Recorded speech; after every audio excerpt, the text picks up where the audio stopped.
नमस्कार मंडळी, पुन्हा एकदा ट्रेनचा प्रवास आणि माझ्या चेहऱ्यावरचा आनंद हे समीकरण खूप छान जुळतंय. आम्ही पुढच्या 2 दिवसाच्या सुट्टीत अक्कलकोट, गाणगापूर, तुळजापूर आणि विठू माऊलीची पंढरी पाहण्यासाठी निघालोय. या 2 ब्लॉगमधून तुम्हाला संपूर्ण माहिती मिळेल आणि तुमचा प्रवास सुद्धा खूप छान होईल.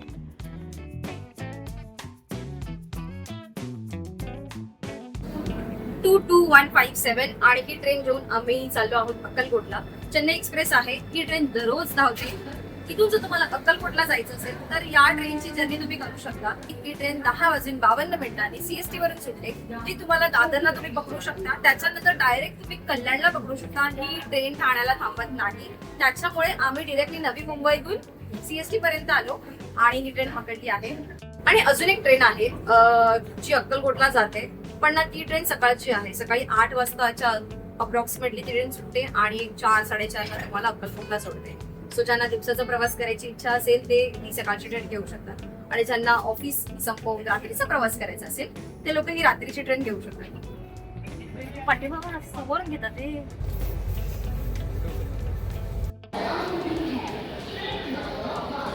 आता ऑलमोस्ट 8 वाजत आल्यात आणि आम्ही अजूनही सोलापूरमध्ये आहोत. आमचं एक्सपेक्टेशन होतं की आम्ही 7:30 8 वाजेपर्यंत जर आम्ही अक्कलकोटला पोहोचतोय तर त्याच्या पुढचं तुळजापूर, पंढरपूरच्या शेड्यूलमध्ये प्लॅन केलं होतं तसं वर्कआउट करू. पण या गोष्टी सुद्धा कन्सिडर कराव्या लागतात आणि डिले झाला तर आपल्याला पुढचा जो प्रवास आहे तिथे सुद्धा उशीर होऊ शकतो. अक्कलकोटपासून 2 तासाच्या अंतरावरती तुळजापूर आणि परत तिथून 2 तासाच्या अंतरावरती पंढरपूर आहे आणि परत पंढरपूरहून आपल्याला अक्कलकोटला यायचं असेल तर परत एक पुन्हा 2-1 तासाचा वेळ लागू शकतो. सो एक ऑलमोस्ट ट्रॅव्हल जर्नी जी आहे ना तीच आपली एक 6-1 तासाची आहे. जाऊन येऊन आपल्याला एक 6-1 तास लागू शकतात. प्लस आपल्याला लाईनमध्ये तेवढा वेळ लागू शकतो. सो आजच्या दिवशी आम्ही पंढरपूर आणि तुळजापूर एवढंच करणार आहोत आणि उद्या आम्ही गाणगापूर व्हिजिट करणार आहोत, जेणेकरून उद्याचा दिवस थोडासा रिलॅक्स असेल, थोडासा आरामात असो. अक्कलकोट स्टेशनला बाहेर आल्यावर तुम्हाला रिक्षा स्टँड 2 मिनिटाच्या अंतरावर दिसेल. पण जे हॉटेल बुक केलं ना त्या हॉटेलच्या इथे जाण्यासाठी अप्रॉक्सिमेटली 10 ते 12 किलोमीटरचं अंतर आहे. म्हणजे तुम्ही मंदिराच्या इथे जरी जाता तरी 10 ते 12 किलोमीटरचं अंतर आहे. आणि इथे बाहेर ना तुम्हाला प्रायव्हेट रिक्षा मिळतील. ते पर पर्सन 50 रुपये. आणि तुम्हाला संपूर्ण रिक्षा करायची असेल म्हणजे एक 10 सीटरची ती रिक्षा असते, कम्प्लीट रिक्षा तुम्हाला करायची असेल तर 500 रुपये चार्ज करतात. कल्पवृक्ष हॉटेलमध्ये आम्ही राहणार आहोत. छोट्याशा जागेत सुंदर असं हॉटेल उभारलेलं आहे. आम्ही डिलक्स रूम बुक केलाय जो 4थ्या मजल्यावर आहे. हा रूम अगदी प्रशस्त आहे. नीट आणि क्लीन वॉशरूम सुद्धा आहे. हा एक रूम आहे जो 3 जणांसाठी आहे. या सगळ्याचे चार्जेस मी तुम्हाला डिस्क्रिप्शन मध्ये मेन्शन करतेय. आम्ही डायरेक्ट रिक्षा केली आणि आमच्या हॉटेलपर्यंत आलो. डिस्क्रिप्शन मध्ये मी तुम्हाला हॉटेलचे कम्प्लिटली डिटेल्स शेअर करेन, ज्याच्यामध्ये हॉटेल कुठे आहे, इथपर्यंत कसं यायचं आणि त्याचे चार्जेस, त्या सगळ्याची इन्फॉर्मेशन तुम्हाला मिळेल. इथून एक 5 मिनिटाच्या अंतरावरती मंदिर आहे. पण आज आम्ही निघणार आहोत तुळजापूरला आणि पंढरपूरला जाण्यासाठी. इथून आम्ही ट्रॅव्हल करण्यासाठी एर्टिगा गाडी बुक केली आहे. तुम्हाला इथे रिक्षा सुद्धा अवेलेबल होईल आणि ST बसेस सुद्धा आहेत. पण त्याचा एक टायमिंग आहे आणि त्या टायमानुसार तुम्हाला तुमच्या गोष्टीचं प्लॅनिंग करावं लागेल. इथून आम्ही कम्प्लिटली हे 2 ठिकाणं प्लस उद्याचं गाणगापूर हे 3 ठिकाणं फिरणार आहोत. त्याचे सुद्धा कॉन्टॅक्ट डिटेल्स मी तुमच्यासोबत शेअर करेन. AC एर्टिगासाठी आम्ही त्यांना 9,000 रुपये पे करणार आहोत. 2 दिवसात 4 ठिकाणं करायची असतील ना तर थोडीशी धावपळ नक्कीच होते, पण ऍटलिस्ट त्या 2 दिवसाच्या धावपळीमध्ये आपली ही 4 ठिकाणं बघून सुद्धा होतात. म्हणजे मला जसं आठवतं ना, आम्ही शेगावला जेव्हा निघालेलो जाण्यासाठी, म्हणजे 2 वर्षापूर्वी मी सांगितलं होतं की आम्हाला लवकरात लवकर पंढरपूरला जायचंय आणि फायनली त्याच्यासाठी सुद्धा 2 वर्षाचा टाइम पिरियड गेला. सो ठीक आहे, जेव्हा वेळ येते तेव्हा या सगळ्या गोष्टी आपल्यासोबत घडून येतात आणि वेळेला अशा आपण कधीच कुठल्याच ठिकाणी पोहोचू नाही शकत असं मला वाटतं. हॉटेल सुद्धा नवीन आहे, 1 महिना झालाय हॉटेलला चालवून आणि छान आणि सुंदर आम्हाला रूम सुद्धा इथे मिळालेला आहे. A few moments later. अक्कलकोटहून 2 तासाच्या प्रवासानंतर आम्ही पोहोचलो आहोत तुळजाभवानी मातेचं दर्शन घ्यायला. तर आम्ही पंढरपूरला जाणार आहोत. गाडी आम्ही पार्किंगमध्ये लावली आहे आणि इथून चालत मंदिराच्या दिशेने चालतो. मंदिरात जाताना वाटेत बरेच दुकानं आहेत. इथे तुम्ही साडी, हार, फुलं, प्रसाद घेऊ शकता. आम्ही मुंबईहून येतानाच हे सगळं घेऊन आलो होतो. मंदिरात प्रवेश करण्यापूर्वी गणपतीच्या उजव्या सोंडेच्या मूर्तीचं दर्शन घडेल. आज शुक्रवार आहे आणि वसंत पंचमी सुद्धा. दररोजपेक्षा आज इथे जास्त भाविक आहेत. लाईनमधून दर्शन घेतलं तर 4 ते 5 तास जातील आणि 40 फुटाच्या अंतरावरून देवीचं दर्शन होईल. आम्ही अभिषेकसाठी सांगितलं होतं, त्यामुळे गुरुजींनी 1100 रुपये घेऊन डायरेक्ट दर्शन दिलं आणि 1.5 तासात दर्शनसुद्धा झालं. पण देवीची मूर्ती 50 फूट अंतरावरून दिसली. असो, आमचं दर्शन आणि पूजा खूप छान झाली. मंदिराभोवती प्रदक्षिणा घातली. निघताना आम्हाला पालखीचं सुद्धा दर्शन झालं.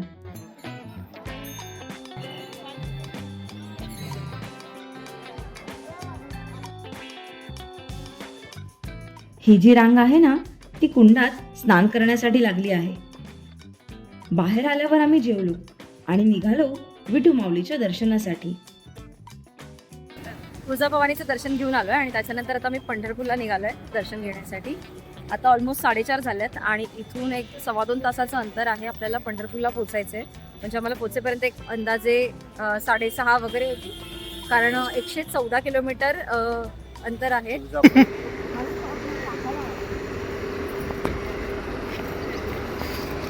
कुत्र्यांसाठी घेतलंय.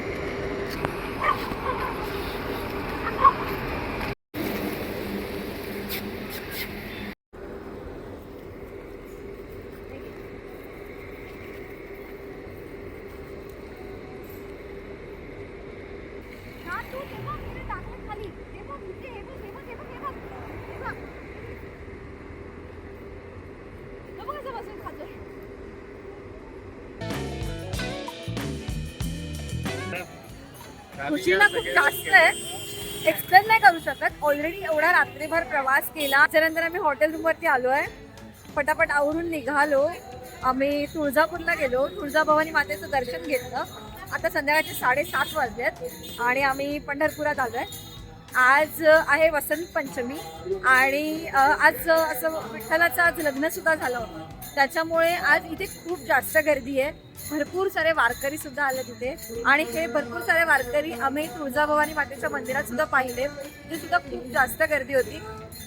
पण आम्ही पास काढून दर्शन घेतलं. दुसरा ऑप्शन नव्हता, कारण आम्हाला एका दिवसात ही सगळी 2 ठिकाणं पूर्ण करायची होती म्हणून. सो आय वॉज ॲट चंद्रभागेच्या 3. ॲक्च्युली नदीमध्ये आम्ही दिवा सोडला आहे नेहमीप्रमाणे आणि लोक तिकडे वेगवेगळ्या पद्धतीचे दिवे सोडत आहेत. But I made it sure की तो दिवा नॉर्मल कापसाचा तेलाची वात बनवून आणि नॉर्मल पानाच्या द्रोणमध्ये सोडला. सो यूज करू, कारण नदी बऱ्यापैकी लोकांनी प्लास्टिक बिस्टिक टाकून खूप वाट लावली आहे. तर ज्या नदीला आपण एवढा चांगला दर्जा दिला आहे, आपण तिच्या पाण्याची पूजा करतो, आपण त्या नदीची पूजा करतो आणि जर आपणच त्याच्यात प्लास्टिक टाकला, कचरा टाकला, पिशव्या टाकल्या, लेफ्ट ओव्हर खाल्लेलं पिलेलं सगळं टाकलं आहे त्याच्यात, तर it is not going to work. गाणं नाही बोलू शकत, आवाज एकदम खतरनाक, लोकांच्या कानातनं विनांना रक्त येईल. पण इकडे या तीरावरतीच ते गाणं बनवलं गेलं ना.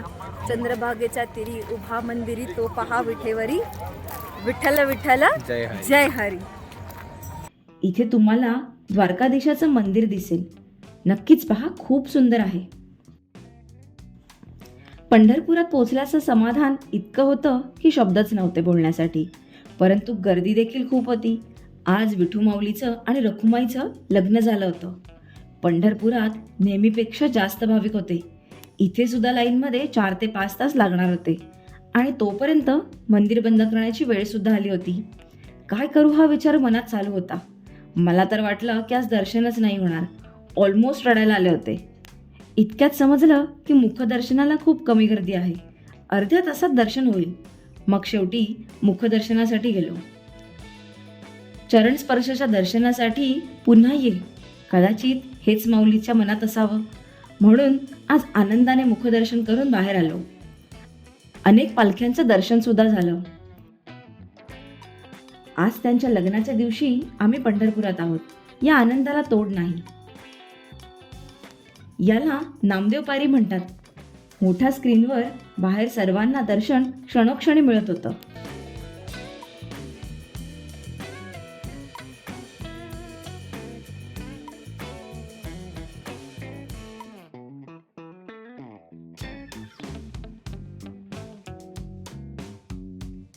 रात्रीचे 9:30 वाजले आणि आता आमचं विठ्ठल माऊलीचं दर्शन घेऊन झालंय. आज भयंकर इथे गर्दी होती. ऑलमोस्ट 1.5 लाखापेक्षा जास्त लोक आज इथे आले होते.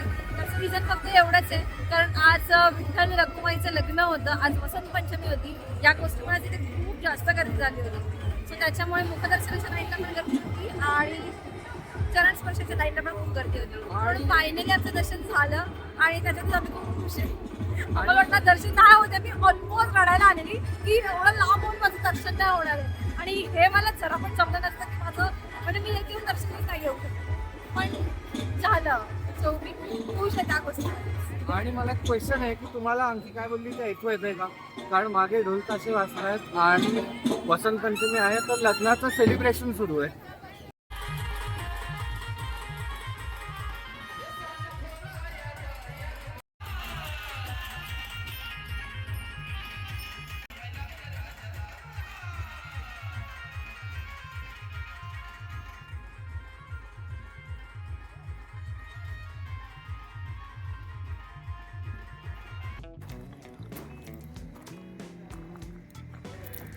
9:30 वाजता आमचं विठ्ठल माऊलीचं दर्शन घेऊन झालं आणि आम्ही परतीच्या प्रवासासाठी निघालो.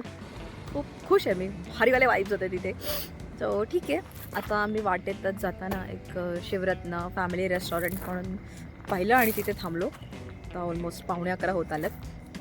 जेवलो आहे आता आम्ही आणि आय थिंक पोचेपर्यंत आम्हाला 11:15 वगैरे होतील. पण इट्स ओके, सकाळी परत लवकर उठून आम्हाला आरतीसाठी सुद्धा जायचं आहे आणि स्वामींचं दर्शनसुद्धा घ्यायचं आहे. सो आजच्या ब्लॉगमधून थोडीफार इन्फॉर्मेशन तर मला माहिती आहे नक्कीच तुम्हाला मिळालेली आहे. आम्ही आज अक्कलकोटला उतरलो आणि अक्कलकोटला उतरल्यानंतर आम्ही पंढरपूर आणि तुळजापूर असं प्लॅन केलं होतं. तुम्हाला हवं असेल तर तुम्ही आज अक्कलकोटला थांबून तिथे दर्शन घेऊन गाणगापूर करून दुसऱ्या दिवशी तुम्ही सकाळी लवकर पंढरपूर आणि तुळजापूरसुद्धा करू शकता. सो हे 2 ऑप्शन्स तुमच्याकडे आहेत. ज्याप्रमाणे आम्ही प्लॅनिंग केलं ते. आमची जर्नी तर खूप मस्त होती. आम्ही एर्टिगाने कम्प्लिटली प्रवास करतो कारण सामान वगैरे पण होतं आमच्याकडे. सो आम्ही ठरवलं की आपण एक व्यवस्थितच मोठी गाडी करूया आणि प्रवासाला सुरुवात करूया. सो आजच्या दिवशी आपण तुळजापूर आणि पंढरपूरचं दर्शन घेतलं. आत्ता रात्रीचा 1 वाजला आहे आणि आत्ता आम्ही जस्ट हॉटेलवरती आलो आहोत. आज भरपूर उशीर झाला कारण वसंत पंचमी होती आणि विठ्ठल रखुमाईचं आज लग्न झालं होतं. त्याच्यामुळे तुम्ही पाहिलं की पंढरपूरमध्ये एवढी गर्दी झाली होती, पण आमचं लकीली दर्शनसुद्धा झालं आणि खूप मजासुद्धा आली. साधारण 1.5 लाख पब्लिक होतं, लक्षात ठेव. म्हणजे आजच्या दिवशी लक्षात ठेवून. सो होपफुली तुम्हाला आमच्या आजच्या ब्लॉगमधून भरपूर सारी इन्फॉर्मेशन मिळाली असेल. तुम्हाला कसं ट्रॅव्हल करायचं आणि कसं प्लॅनिंग करायचं याचा अंदाजसुद्धा आला असेल. आम्ही काल जर्नी चालू केली होती आणि आजच्या दिवशी आमची जर्नी आमचा पहिला दिवस संपला आहे. उद्या आम्ही सकाळी वटवृक्ष मंदिराच्या इथे आणि चोळप्पा महाराजांच्या मठाच्या इथे जाणार आहोत आणि उद्या आम्ही गाणगापूरला सुद्धा जाणार आहोत. सो उद्याची जर्नी बघण्यासाठी आमच्यासोबत कनेक्ट राहा. सो आजचा ब्लॉग जर तुम्हाला आवडला असेल तर मला नक्कीच कमेंट करून कळवा. आतापर्यंत हायवे लव्हर्सच्या फॅमिलीला सबस्क्राईब नसेल केलं तर लवकरात सबस्क्राईब सुद्धा करा. आमचे नवीन नवीन व्हिडिओज पाहण्यासाठी, आमची मस्ती पाहण्यासाठी आमच्यासोबत कनेक्ट राहा. So this is Satrigan Gita with KJ with Shubham and Zui signing off from Highway Lovers. Okay, bye.